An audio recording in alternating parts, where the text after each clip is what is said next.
विटा नगर परिषदेचा 140 कोटी रुपयांचा अर्थसंकल्प मंजूर। विटा नगर परिषदेचा सन 2024-25 या आर्थिक वर्षाचा तब्बल 140 कोटी 3,47,565 रुपयांचा अर्थसंकल्प माननीय प्रशासक डॉक्टर विक्रम बांदल यांनी प्रशासकीय सभेत मंजूर केला। यावेळी सदर सभेस मुख्याधिकारी श्री विक्रमसिंह पाटील यांच्यासह सर्व नगर परिषद अधिकारी कर्मचारी उपस्थित होते। अर्थसंकल्पातील काही ठळक बाबी जमा बाजू नगरपालिकेस विविध उत्पन्नातून रक्कम रुपये 121 कोटी 58,53,295 इतके उत्पन्न अपेक्षित आहे।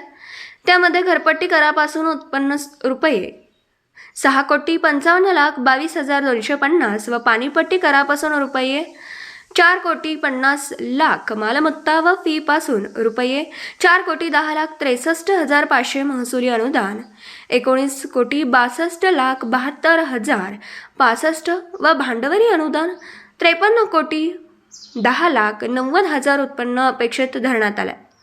अर्थसंकल्पातील ठळक बाबी खर्च बाजू नवीन रस्ते रुपये 1 कोटी, रस्ते दुरुस्ती रुपये 75 लाख, भुयारी गटार योजना रुपये 11 कोटी, सुधारित पाणी पुरवठा योजना 4 कोटी 80 लाख, अण्णाभाऊ साठे नागरी वस्ती सुधारणा योजना 6 कोटी 50 लाख, पंतप्रधान आवास योजना 5 कोटी 60 लाख, वैशिष्ट्यपूर्ण योजना 5 कोटी 50 लाख, स्वच्छ महाराष्ट्र अभियान 1 कोटी 85 लाख, नागरी दलितोत्तर योजना 1 कोटी, 15वा वित्त आयोग 5 कोटी 50 लाख, घन कचरा व्यवस्थापन 96 लाख, स्वच्छ भारत सर्वेक्षण व माझी वसुंधरा अभियान या कामी 4 कोटी 10 लाख, रमाई आवास योजना घरकुल 25,50,000, विशेष रस्ता अनुदान 5 कोटी, विशेष वैशिष्ट्यपूर्ण ठोक अनुदान 1 कोटी, महाराष्ट्र सुवर्ण जयंती नगरोत्थान जिल्हा वार्षिक योजना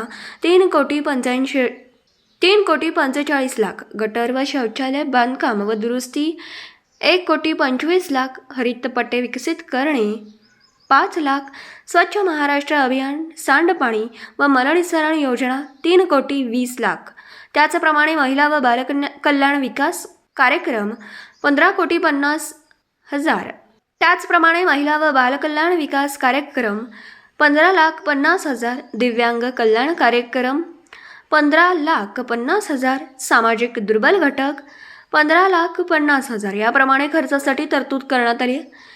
याप्रमाणे शहराच्या विकासासाठी व शहरातील प्रत्येक घटकाच्या विकासासाठी विविध योजनांतर्गत खर्चासाठी नगर परिषद अर्थसंकल्पामध्ये तरतूद करण्यास आली आहे। यावेळी प्रशासक डॉक्टर विक्रम बांदल यांनी संपूर्ण अर्थसंकल्पाचा आढावा घेत प्रत्येक मुद्द्यानुसार येणाऱ्या खर्चातून शहराचा व शहरातील प्रत्येक घटकाचा विकास कसा होईल याकडे लक्ष द्यावं असं देखील सांगितलं। हा अर्थसंकल्प नगर परिषदेच्या विकास कामांना प्रगतीपथावरील नेण्यासाठी महत्त्वाचा ठरणार आहे असंही सांगण्यात आलं।